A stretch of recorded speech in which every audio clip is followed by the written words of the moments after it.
Welcome! I've got a new book to share with you all. I really love this book. It's called Momo by Michael Ende, and I think it'll be perfect. And it's part of me reading stories out to all of you as a way to connect with people and help people feel more connected and bring some fun stories to children and families. And yeah, I'm really excited. It just came through the post today. Thank you, Dion, for buying it so that I can read it to everyone.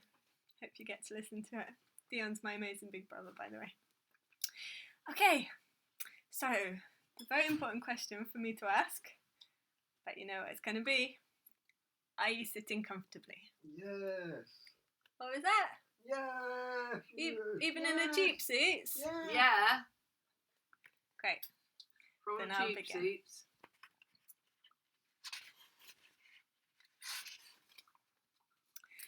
The amphitheater.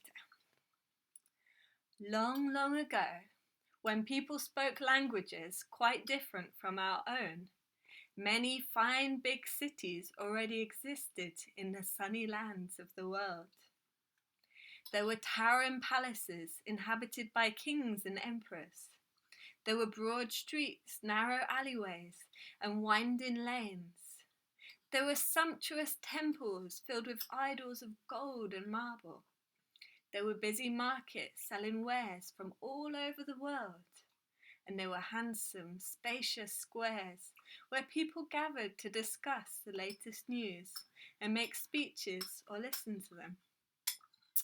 Last but not least, there were theatres, or more properly, amphitheaters. An amphitheatre resembled a modern circus, except that it was built entirely of stone. Seats for spectators were arranged in tiers, one above the other, like steps lining the crater of a man-made volcano. Many such buildings were circular, others semicircular, others oval. Some amphitheatres were as big as a football stadium. Others could hold no more than a few hundred people. Some were resplendent with columns and statues, others plain and unadorned. Having no roofs, amphitheatres were open to the sky. This was why, in the more luxurious ones, spectators were shielded from the heat of the sun or from sudden downpours by golden embroidered awnings suspended above their seats. In simple amphitheatres, mats woven of rushes or straw served the same purpose. In short, people made their amphitheatres as simple or as luxurious as they could afford, just as long as they had one, for our ancestors were enthusiastic playgoers. Whenever they saw exciting or amusing incidents acted out on stage, they felt as if these make-believe happenings were more real in some mysterious way than their own humdrum lives, and they loved to feast their eyes and ears on this kind of reality. Thousands of years have passed since then.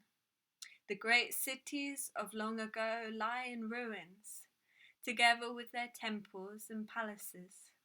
Wind and rain, heat and cold have worn away and eaten into the stonework. Ruins are all that remain of the amphitheatres, too. Crickets now inhabit their crumbling walls, singing a monotonous song that sounds like the earth breathing in its sleep. A few of these ancient cities have survived to the present day, however. Life there has changed, of course. People ride around in cars and buses, have telephones and electric lights, but here and there among the modern buildings, one can still find a column or two, an archway, a stretch of wall, or even an amphitheatre dating from olden times. It was in a city of this kind that the story of Momo took place. On the southern outskirts of the city, where the fields began and the houses became shabbier and more tumble down, The ruins of a small amphitheater lay hidden in a clump of pine trees. It had never been a grand place, even in the old days, just a place of entertainment for poor folk. When Momo arrived on the scene, the ruined amphitheatre had been almost forgotten. Its existence was known to a few professors of archaeology, but they took no further interest in it because there was nothing more to be unearthed there. It wasn't an attraction to be compared with others in the city either. So the few stray tourists or sightseers who visited it from time to time merely clambered around on the grass-grown tiers of seats, made a lot of noise, took a couple of snapshots, and went away again. The silence returned to the stone arena, and the cricket started on the next verse of their interminable, unchanging song. The strange round building was really known only to the folk who lived in the immediate neighbourhood. They grazed their goats there. Their children played ball on what had once been the central stage, and sweethearts would sometimes meet there in the evenings. One day, however, word went around that someone had moved into the ruins. It was a child, a girl, most likely, though it was hard to say because she wore such funny clothes. The newcomer's name was Momo. Aside from being rather odd, Momo's personal appearance might well have shocked anyone who set store by looking clean and tidy. She was so small and thin that with the best will in the world, no one could have told her age. Her unruly mop of jet black hair looked as if it had never seen a comb or a pair of scissors. She had very big, beautiful eyes, as black as her hair, and feet of almost the same colour, for she nearly always went around barefoot. Although she sometimes wore shoes in the winter time, the only shoes she had weren't a pair, and besides, they were far too big for her. This was because Momo owned nothing apart from what she had found lying around or had been given. Her ankle-length dress was a mass of patches of different colours, and over it she wore a man's jacket, also far too big for her, with the sleeves turned up at the wrist.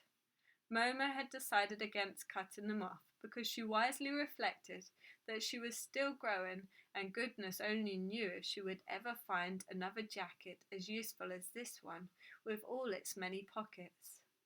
Beneath the grassy stage of the ruined amphitheatre, half choked with rubble, were some underground chambers, which could be reached by way of a hole in the outer wall, and this was where Momo had set up her house.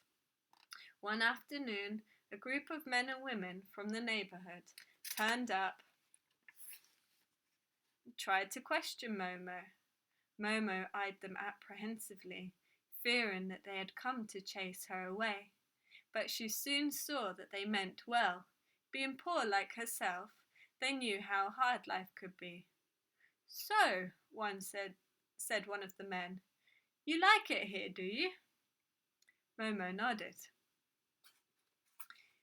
"And you want to stay here?" "Yes, very much." "Won't you be missed, though?" "No. I mean, shouldn't you go home?" "This is my home," Momo said promptly. "But where do you come from?" Momo gestured vaguely in some undefined spot in the far distance. "Who are your parents, then?" the man persisted. Momo looked blankly from him to the others and gave a little shrug. The men and women exchanged glances and sighed. "There's no need to be scared," the man went on. "We haven't come to evict you. We'd like to help you, that's all." Momo nodded and said nothing, not entirely reassured. You're called Momo, aren't you? Yes. That's a pretty name, but I've never heard it before. Who gave it to you? I did, said Momo. You chose your own name? Yes. When you were born? Momo pondered this. As far as I can remember, she said at length, I've always been around. But don't you have any aunts or uncles or grandparents? Don't you have any relations at all who'd give you a home? Momo just looked at the man in silence for a while. Then she murmured, This is my home. Here. That's all very well, said the man, but you're only a kid. How old are you really? Momo hesitated. 100, she said. They all laughed because they thought she was joking. No, seriously, how old are you? 102? Momo replied, still more hesitantly. But it was some time before the others realised that she'd picked up a few numbers but had no precise idea of their meaning because no one had ever taught her to count. Listen, said the man, after conferring with the others. Would you mind if we told the police you're here? Then you'd be put in a children's home where they'd feed you and give you a proper bed and teach you reading and writing and lots of other things.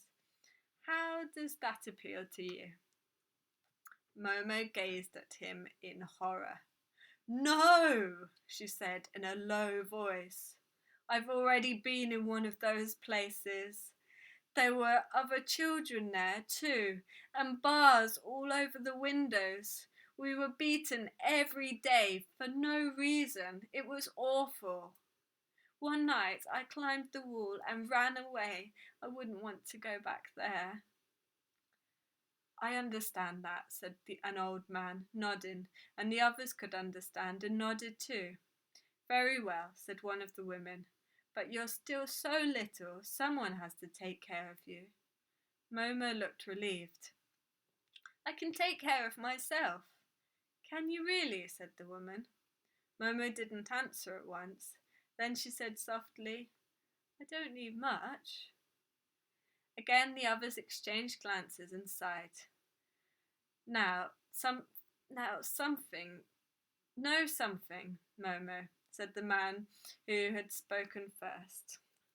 We were wondering if you'd like to move in with one of us.